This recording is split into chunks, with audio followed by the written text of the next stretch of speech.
baby formula shortage continues to maintain a tight grip on American families. Moms and dads waking up every day worrying about food for their babies. They're scouring supermarkets and other stores with hopes of getting their hands on formula.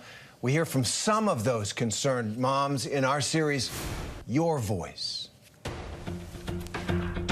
It's very scary. My husband's running to 3 or 4 different stores, just trying to find something. I went on Facebook and posted, anybody have any access or know anything about this milk called Pure Amino? On Friday of last week, literally drove everywhere possible trying to find this formula in Sacramento. I drove 3 hours away the other day to even get some milk for my son to San Jose. I would love to breastfeed. I really want to. It's a challenge right now in my son. Your baby's body gets used to a certain formula, and there might be similar that you might be able to sub for, but you can't just go and pick up a different brand. I usually buy in advance. I usually get 4 of these big tubs that will last me for the month until we buy more. And I started to see that there was a formula shortage. So I was telling my husband, I said, honey, we gotta go and find this formula because this is a crisis. He said, oh, everything's gonna be all right, you know? All of a sudden we go to buy formula, everything is gone. What are we supposed to do? Are we supposed to sit here and watch our kids suffer? I really hope they can fix what's going on. There's a real problem, isn't it? As you just heard from those frustrated moms, the baby formula shortage is adding a lot of stress for parents all across the United States every day. And the Biden administration is now working to combat the crisis as House lawmakers are meeting on Capitol Hill today for a hearing. This as President Biden invokes the Defense Production Act, the 1950s Act allowing him to order companies to provide certain goods and materials, and that's what he's done. So for more on this, ABC News senior national policy reporter Anne Flaherty joins me now. Good to see you, Anne. So what do we know? So this is a critical hearing, right? The anxiety, the stress among parents around the country is sky high. And so the FDA commissioner, that's his bailiwick, is before Congress. What was this hearing like? Well, it was heated. He faced a lot of tough questioning, Terry. There was no doubt. Even Democrats, this is a Biden nominee sitting before Congress, but that didn't seem to matter. House Democrats wanted to know, how could the FDA let this go on so long? One of the things that they wanted to fill out is the timeline. So, of course, FDA had found out last fall that this Abbott facility up in Michigan had some sanitation issues. There were some questions about it, and this was around the same time that 4 children got seriously ill. Now, Abbott, of course, says that there's no conclusive evidence that their formula caused these children to get ill. But there was enough questions there that the FDA needed to go in and really investigate this facility. It wasn't until 4 months later, about mid-February, that the FDA found this deadly bacteria, and they shut the facility down.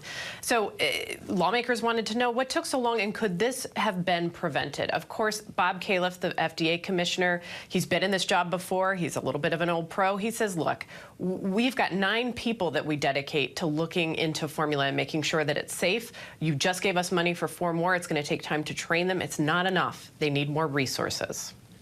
Well, that's all well and good, but in February they knew they shut down one of the major plants, and there aren't many of them, that make baby formula for the United States, and that would cause, it's just a math problem, a major shortage. Did the FDA commissioner call the chief of staff, call the White House? I mean, has anybody established when the White House knew about this and why it has taken until now to take some of these very significant steps to help parents relieve their stress and get food for their kids? Well, I think those are great questions, Terry. We don't have indications that there were alarm bells going off in the White House. Of course, once you start to see it show up on the news, typically tends to be when the White House responds to this sort of thing. You know, I think some of it is limited options here. You know, we heard from President Biden that he invoked the Defense Production Act, as you mentioned. So we've tried to ask White House officials exactly how will this work? What supplies are you redirecting to formula companies that they don't already have? And they didn't have strong answers on that. They talked about, well, there's some labels, cans, things that maybe would be important to get to these formula makers, but there's no evidence that these formula makers, these manufacturers, were short on these items. I don't know that the Defense Production Act is what we've all been waiting for. I think there's a bigger question here about allowing domestic suppliers to corner the market with so few of them in there, and whether or not the administration needs to consider opening up this particular market, which is very important to the security of the United States. This is about feeding children, and opening it up to a global market. Because there are high tariffs on imported baby formula for reasons of safety, supposedly, but also obviously for protectionist reasons. But I'm still not clear on, given what was the crisis, why they had to wait to the media, for the media to start reporting it, to know that parents would be struggling right now to find baby formula on store shelves. Some mothers stepping up to help by donating their own breast milk. So what other alternatives can parents turn to in the meantime? Well, of course, the American Academy of Pediatrics tells parents that if your child is over 6 months, you can substitute somewhat with cow's milk. Of course, that's not a permanent solution. You're going to want to go back to the formula. They recommend trying different brands of formula, seeing what your child might like. Parents can even call local food banks and see if they have a supply there. And of course, the manufacturers all have a hotline that you can call if there's a specialty formula for medical reasons. Hospitals are maybe another avenue to try. I don't think there are a lot of great answers on this, though. Terry, you're a parent. I remember this as a parent of an infant. They tend to kick away formula that they're not used to. So, the FDA commissioner told lawmakers this morning he thinks it's not going to be resolved in days. He said he thinks it's going to be weeks. That is not only stressful, but dangerous. And one thing we all know about a baby that is hungry, they scream.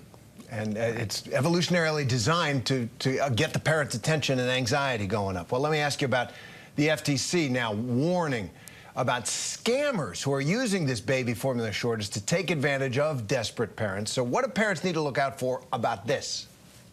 So, so important for parents to be aware that these scams do exist, particularly online. So one thing that you can do is be very careful about anything that's cash only that you haven't seen. If people are asking you for PayPal, Venmo, that sort of thing, you're probably more protected with a credit card. The other thing you can do is check the Better Business Bureau website, see if these people have been reported, if there's an online site that's been reported. If it sounds too good to be true, it probably is. I can't imagine anyone lower than somebody try to take advantage of people in this situation. Anne, as always, thanks for your expertise on these issues. Appreciate it. Thanks, Terry. Hi, everyone. George Stephanopoulos here. Thanks for checking out the ABC News YouTube channel. If you'd like to get more videos, show highlights, and watch live event coverage, click on the right over here to subscribe to our channel. And don't forget to download the ABC News app for breaking news alerts. Thanks for watching.